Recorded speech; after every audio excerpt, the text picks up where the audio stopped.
Right, today the United Nations has released its annual global report on food crises. It has found that in 2022, acute food insecurity continued to rise, with the war in Ukraine, a massive global supplier of grain, impacting food supply to, in particular, the poorest countries around the world. The report says over 250 million people face acute hunger. Let's speak now to our correspondent, Giles Gibson, who is in Rome, in Italy.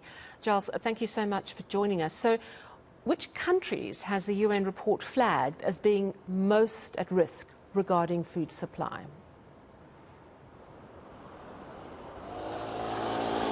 Well, Sally, the organisations that put this together, including the World Food Programme, which is based here in Rome, as the Food and Agriculture Organisation, an agency of the United Nations, as well as the European Union, what they've been looking at in particular is 7 countries that include Afghanistan, Haiti and Yemen, that they say people were not just experiencing acute food insecurity, so that is defined by these organisations as hunger that really threatens your life or your livelihood. What they're saying is that those 7 nations, there were people actually in a much worse situation. They were actually threatened by starvation. And this report also highlights that a disproportionate amount of that 258 million people that you were talking about, they're actually living, or they were living when this report covers 2022, last year, they were living in just a few countries, in Afghanistan, the Democratic Republic of Congo, Ethiopia, Nigeria and Yemen. So there are particular countries in the world where food insecurity is really becoming an incredible problem, and what we also saw highlighted in this report is they put this out every year, and the same names, the same sorts of countries are coming up again and again. So the authorities just don't seem to be able to put enough food, to raise food production enough in some of these countries. It's absolutely tragic. The hunger levels as well, this is the other startling thing about the report, at the highest since this yearly report began. I think it was about 7 years ago. So talk to me, we know that the impact of the Ukraine war has been huge because Ukraine is a massive grain supplier. Beyond that, though, what is impacting hunger?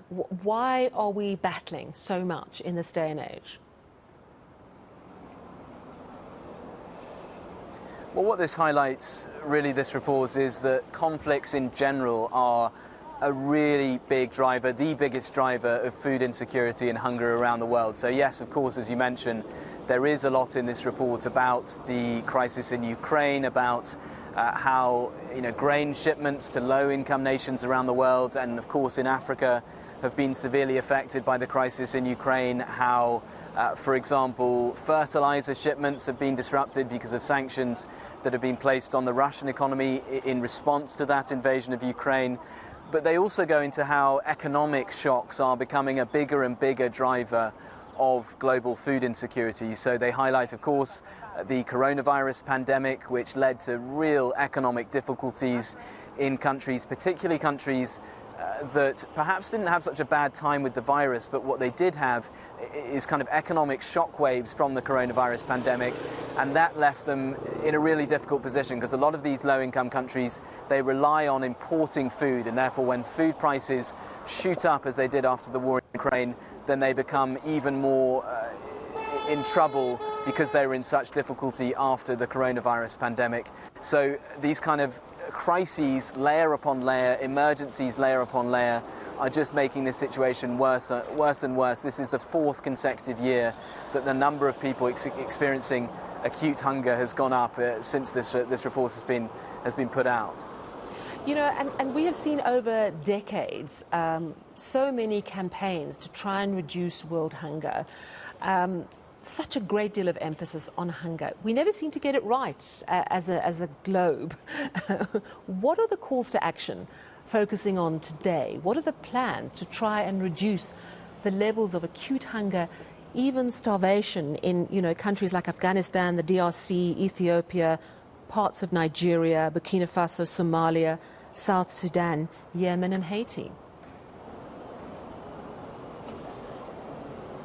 Yeah, I think we saw that same emphasis, that same feeling from Cindy McCain, who is the executive director of the World Food Programme based here in Rome, and she's also actually the widow of the late US Senator John McCain. She talked about how we live in a world that produces enough food to feed everyone, millions more, and yet millions more are threatened by starvation every single year.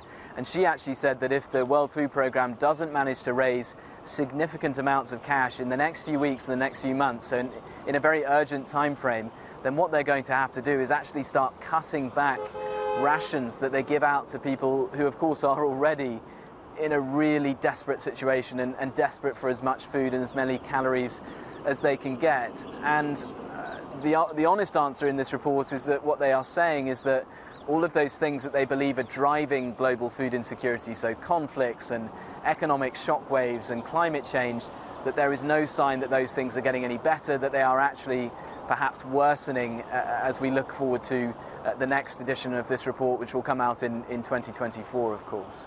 All right. Well, thank you so much for speaking to us, coming to us live from Rome in Italy. Giles Gibson there talking to us about the latest hunger report. Very concerning indeed.